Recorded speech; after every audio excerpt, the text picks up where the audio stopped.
Prime Minister Mark Carney is defending his decision to bring Marilyn Gladu into his caucus. The Ontario MP defected yesterday from the Conservatives. Now, some of her past comments and policy positions are being raised. She has supported bills that restrict access to abortion, and she's shared misinformation about COVID-19 and vaccines. Carney says any MP in his caucus must follow Liberal values. You need a mix of expertise in government.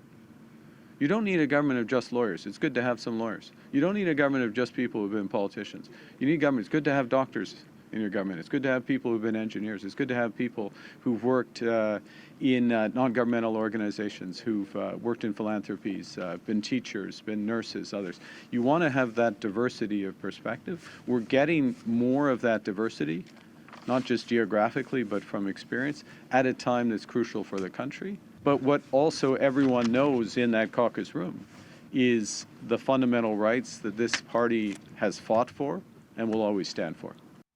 Conservative leader Pierre Poilievre spoke today for the first time since losing a fourth MP to the Liberals. He was asked how many MPs he has to lose before he reflects on his leadership. Well, that reflection comes from the record-smashing 8.3 million Canadians who voted Conservative in the last election, and the 87% of grassroots Conservatives who backed up my leadership less than 90 days ago to fight for an affordable, safe, and strong Canada. Our mandate and my leadership does not come from dirty backroom deals. It comes from the people of Canada.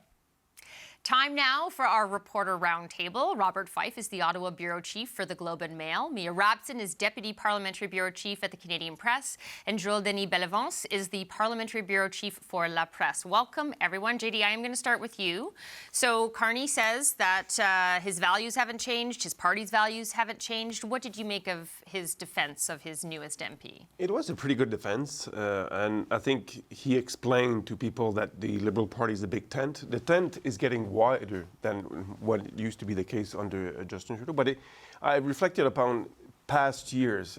Jean Chrétien, as a former Liberal leader and Prime Minister, had people who were against abortion in his own caucus. There was no government policies on that, but they were still felt welcome within that caucus. I'm thinking about Tom Wappel, namely, and other Liberal MPs like that. So it's a bit of a return to what the Liberal Party was before Justin Trudeau took over, and that's what I think he's explaining. And I think he's right also in mentioning that to have a vibrant party, you need ideas that comes from other corners of the country, other people with other experience, and I think Canadians will understand that.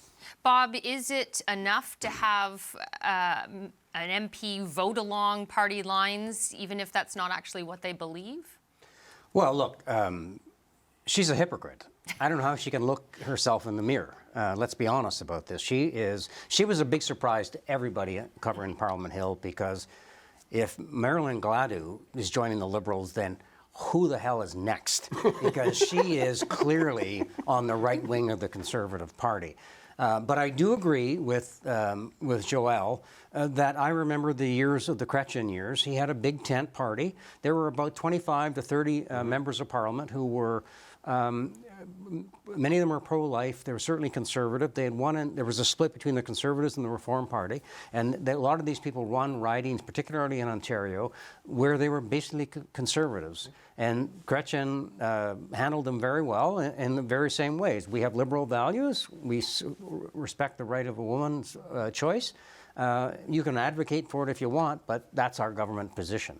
And also, you know, look, there's nothing, the parliamentary system does allow for floor crossings. But what's the weirdest thing about this, I don't think we've ever seen a situation where a minority government forms a majority government from floor crossers. I don't think that's happened anywhere in any parliamentary system. 12 months after the election. That's quite something. That would be a record. And 6 months after the first crosser, floor crosser. So you guys are saying they may be talking to 9 people. Look, I fully expect, maybe I'm getting wrong, but I fully expect that when Carney gets on the stage on Saturday, he'll have some more MPs on the stage with him. That certainly looks the way it's going, and I think we're in a situation where Pierre Poilievre may be a dead man walking. Mia, you wanted to jump in there? Yeah, I mean, when we got the news in our newsroom yesterday, someone sort of saw that this letter had come out, and everybody's jaw was on the floor, because if Marilyn Gladu is the one crossing the floor, well, like, it's not just who's next, it's who's not crossing, right? It's just sort of like she was on the bottom end of most people's lists of who might be who the Liberals are talking to.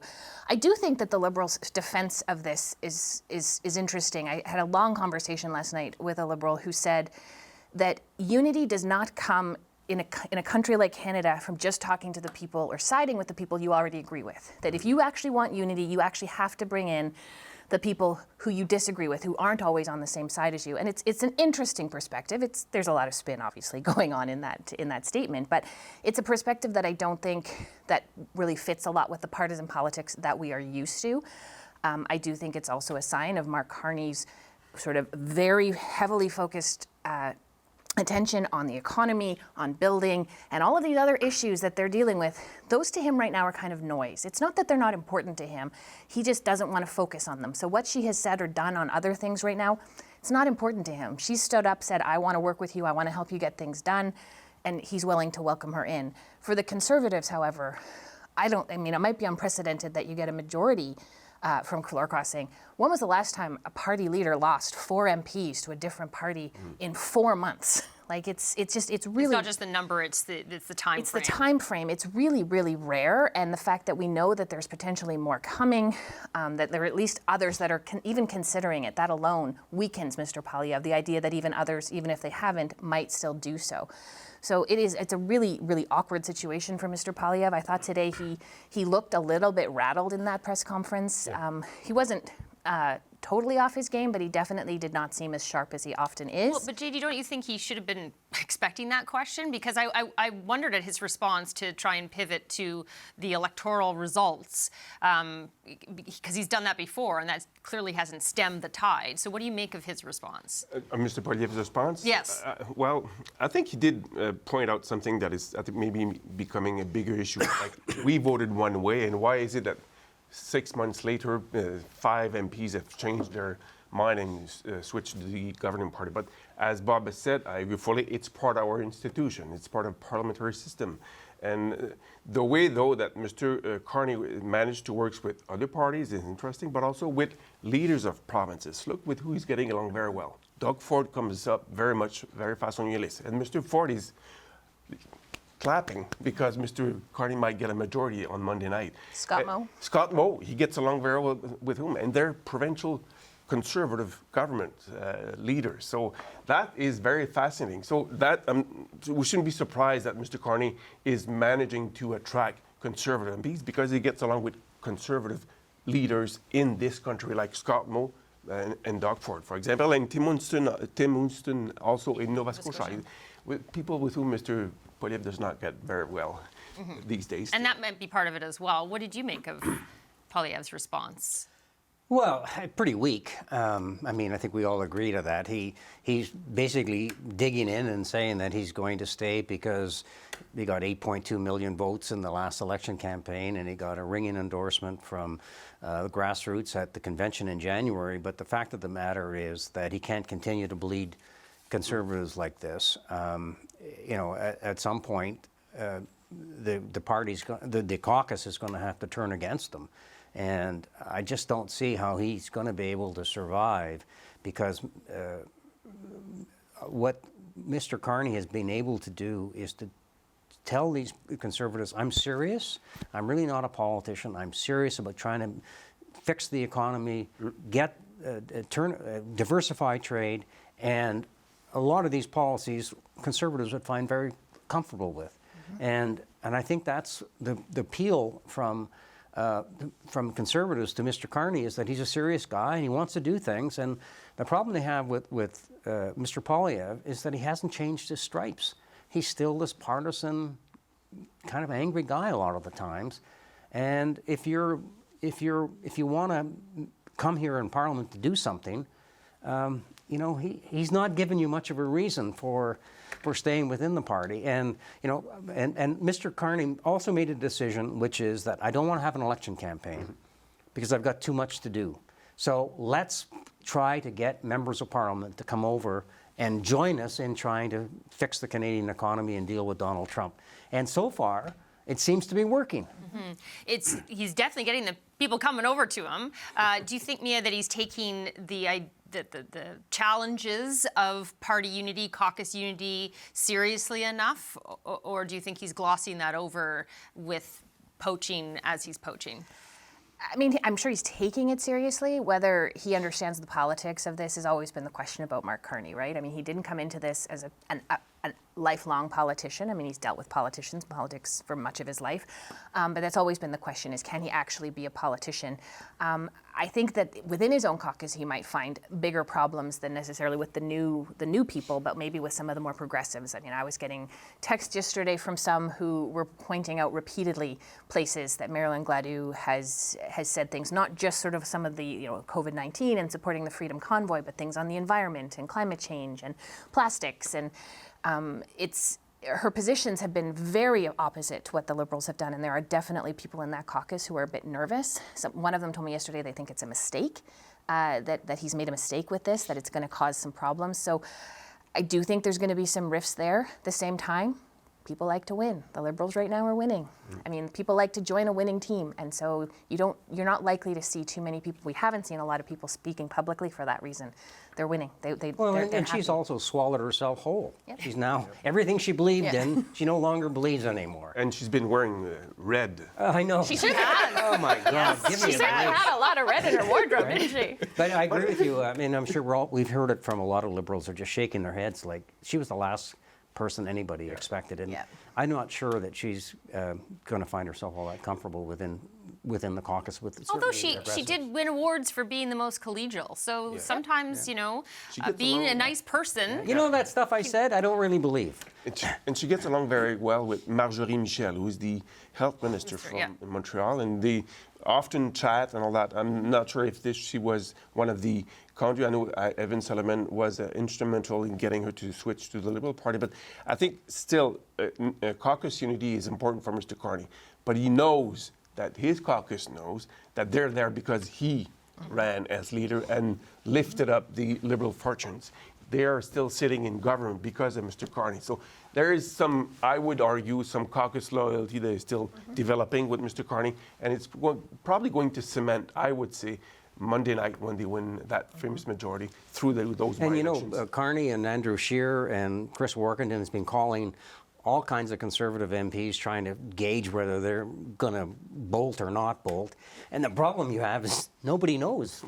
They'll lie to your face. And then until they get on the stage with They're a Conservative until they're not. Well, all of this is a perfect segue to talking about the current party standings, because it has the Liberals just one seat away from a majority, although technically they actually have a majority now. It's just there's three vacant seats and they're not sitting.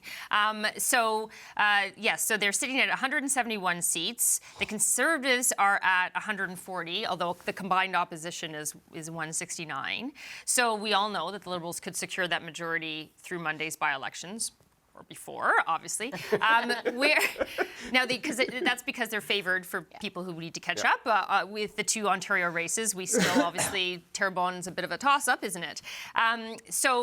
We're looking ahead at that. We have talked here already about who might be on stage with him at the convention. Do you want to lay bets, JD, on whether we could see a majority before Monday's by-elections? There's a chance. I think I've heard some rumors that they're preparing another coup. Will it materialize? I don't know. I have not more information, but I wouldn't be surprised because I know that right now Mr. François-Philippe Champagne will be making a speech tonight to introduce to kickstart the convention, and there will be some floor crossers with him on the stage just to make sure that people understand what's happening, that this is coming up. And so I think for Mr. Carney to boucler la boucle, if I may say, to make sure that he's on top of the world and on top of politics, he would be very happy to be again on the stage with a new floor crossers. I know for a Even fact. though he's the last to know. Yes. Yeah, not the last, because there's an announcement. Yes. Almost the last Almost to the know. last. Yes. It's all happening without his knowledge, of Yes, course. of course. And what I'm told is that they're working a lot, some Quebec MPs. Yeah. And this would be, the ultimate jewel for them to pick up somebody from Quebec. I know that you're talking to some of, I'm not going to mention them because, I don't know if the conversation will lead to anywhere, but still they're making a lot of twisting and arm twisting to come overboard. So they're using, I think, as an argument, you'll have more influence in the government than on benches, and you may get a trip to China or somewhere with the Prime Minister. Well, I did talk to the mayor at Sarnia, who was certainly talking about, well, okay, if you're going to do this, at least get us something for it. But, Bob, what do you make of the timing of the Gladu floor crossing? Because there had been a lot of talk about how, even though there'd been floor crossing, clearly with the by-elections, that was looking for some kind of level of legitimacy, that if they get a majority, it's going to be through that. It still technically is how it could happen, unless, of course, there is another crossing this weekend. So what do you make of the timing? Yeah, look, I think it was all clearly time for the by-elections, which if they get another one, that really cements them, and it may give them some more momentum at the polls. The Toronto ones are going to go Liberal anyway, but it's whether it will have any impact on the Terrebonne riding. I don't know. JD knows better than I do on what the end result will be. But if they get a couple of Quebec MPs who are Conservatives who walk across on Saturday, that will give them a lot of momentum to go in to win that Terrebonne riding for sure. And the Bloc Québécois is now is very worried, and they're trying to say, well, he's got his majority now, you can vote for us. Exactly. How much do you think that argument will work for the Bloc? I don't think it will, because the advance voting is very high in Terrebonne, twice as much as the Toronto area riding. So there's a lot of interest in that riding. So the Liberals are putting a lot of effort. I know that some MPs went 6-7 times to campaign with the local candidate. Cabinet ministers will be there over the weekend, and the youth wing of the Liberal Party has organized shuttles from the Palais des Congrès convention to Terrebonne all over the weekend just to do door knocking. So the Bloc Québécois feel like there's an invasion of Liberals in Terrebonne, and so they panicked. And yesterday you saw that when they held a caucus meeting. For what reason, I don't know, just to show that they're still, have a presence in Terrebonne. You said Quebec MPs. We're making the assumption that you're talking about Conservative Quebec MPs. There wouldn't be a Bloc MP that would go over. No, okay. That would be seen as high treason in the separatist movement. Mia, in terms of, we've talked about the difference in perspectives that he's brought in, but the geography's been quite widespread as well. Obviously, Quebec would be another feather in the cap, but what do you make of the geographical representation of these floor crossers? I mean, I think it does speak to what Mr. Carney says he's trying to do, which is to present a unified country, that this is a critical moment for Canada. It is a critical moment for Canadians to be united behind the policies that he's doing. We're facing some international problems, mostly from the United States right now, that it is in our best interests to be united, because any cracks that the Americans see on the Canadian side of the border, they're going to manipulate and they're going to take advantage of. So I don't know if it was on purpose that it just happens that all of these MPs that have crossed are running the gamut from the Atlantic to the north to the west, Ontario.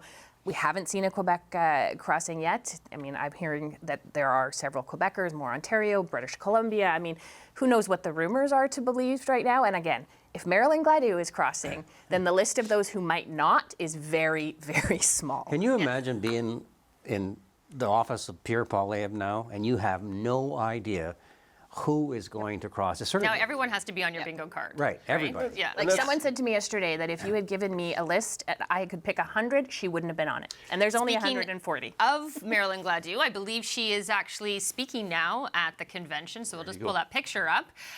But we're going to have to leave it there. Thank you all for your insights, Bob Fife, JD Bellevance, and Mia Robson.